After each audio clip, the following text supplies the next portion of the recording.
Somebody on the internet went and said AKs suck. Well, my response to them is, if the stock or the pistol grip, either one, get broken on my gun here, it's still going to work. Unlike y'all's gun over here. But hey, let's talk about it, huh? Alright, so one of my favorite YouTube channels, guy that is incredibly intelligent, if you ask me. In fact, his advice for firearms is spot on, some of the best on YouTube, period. But it doesn't matter how smart you are, sometimes you just make mistakes. And well, I assume he's just having a lapse of judgment or something, because I'll give you an example. He said for a shit hit the fan rifle that the Scar 17 is the best. I mean, okay, I don't have a Scar 17 to compare here because, well, I don't keep inferior rifles around.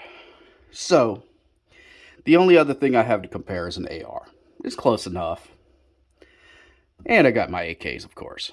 So let's get into this completely, huh? Reliability is one of the main arguments between these two platforms. And, well, some people say one thing, some people say another thing. I'm not going to completely beat a dead horse here. The fact of the matter is, all guns, when they get enough crud in them, doesn't matter what they are, they will fail. Where the AK excels in this is the ability to remove said crud. Okay, we'll turn this thing up real quick. Pop the dust cover up, pop the spring out. Oh, we can get to everything right here. Clean it out, pour water over it, whatever we need. Boom, done. Guess what? Throw the spring back in. Don't even have to put the dust cover back on. We can go right into action. Never even have to have that dust cover back on. Hell, we could even throw a scope still on this thing without the dust cover. But let's just say, okay, your problem's not down here. Your bolt got stuck for some reason. Who knows why? Crud in it, whatever, it's stuck.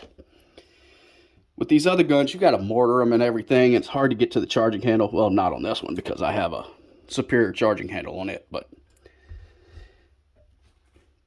most ARs, you got to pull them from the back and all. Pain in the ass. AK, you can stick your foot right here. Put the buttstock on the ground and you can stomp this thing open. Oops, safety. Forgot about that. You can stomp it open. Done deal. Freed up, whatever. You get this bolt open. You can pour some water in the chamber and everything. Get it cleared out. Whatever's in there. Say, pop all this off real quick. Say your problem's a stuck case. Whatever. Case got messed up. The cool thing about AKs, they come with a cleaning rod. Already installed on them. You take that cleaning rod, shove it down the barrel, pop that case out. Okay, I've had this happen quite a few times on the range. Oddly enough, though, it wasn't with an AK that a bullet shell got stuck. It's most of the time with ARs, different types. Not that one particularly, but different ones. My answer was always the same. I'd walk over to one of my AKs, pull the cleaning rod out, shove it down the AR barrel. So, what I'm telling you is having an AK on the range with your ARs makes your ARs more reliable. Yes, I'm saying that. So on the AR platform, all these parts are needed for the gun's function, besides maybe the handguard. On the AK, on the other hand, you don't have to have the stock. You don't have to have the pistol grip. You don't have to have the dust cover. You don't have to have the gas tube.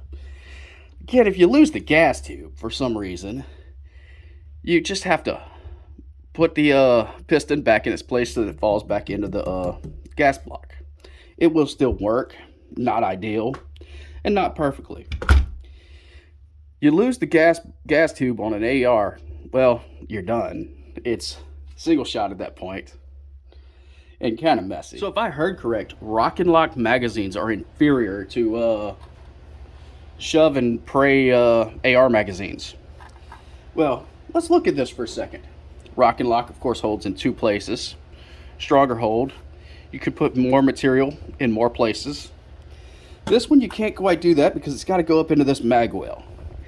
And it needs this whole mag well to protect it, or else, you know, a little bit of movement one way or another will mess up this hole, and yeah, you're really praying.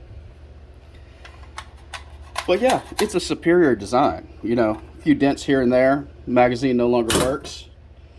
Where, I'll tell you, This magazine right here, if you look closely, the feed lips are broken on it. But you know what? Even with broken feed lips, this magazine works flawlessly. But it's an inferior magazine. Let's talk about price for a minute, okay? You can get an AK for about 700 or so bucks, you know, 7.62 and everything. But if you want 5.56 or 308, you're looking more in the range of, I don't know, $1,300, $1,200, $1,300. Where an AR kit you can be had for about $600.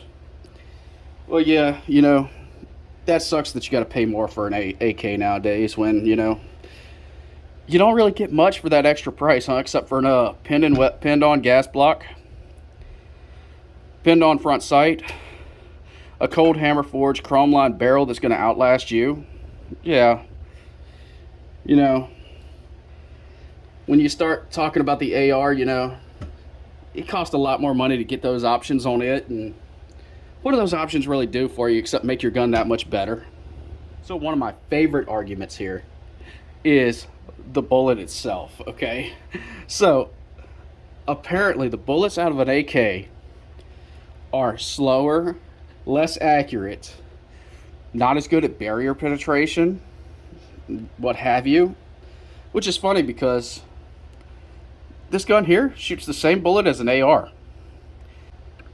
Now I know that argument comes from everyone just assuming that this shoots a 7.62 by 39. Where it doesn't, it shoots 5.56. Hell, we got AKs that shoot 7.62 by 51 NATO, 308. Some that shoot 7.62 by 54R nowadays. Well, those are harder to get nowadays, but we even have some that shoot 30-06. Hell, I've seen a couple that even shoot the 6.5 Grendel. So I mean, yeah, the bullet argument's just not there anymore. That's a dead horse. Anyway, this was all satire if no one could tell. Hope you enjoyed the video. Hope nobody got too offended by it, because there's some AR guys that get offended by me sometimes. Anyway, thanks for watching, everyone. And remember, doesn't matter what gun you own, as long as you're a gun owner.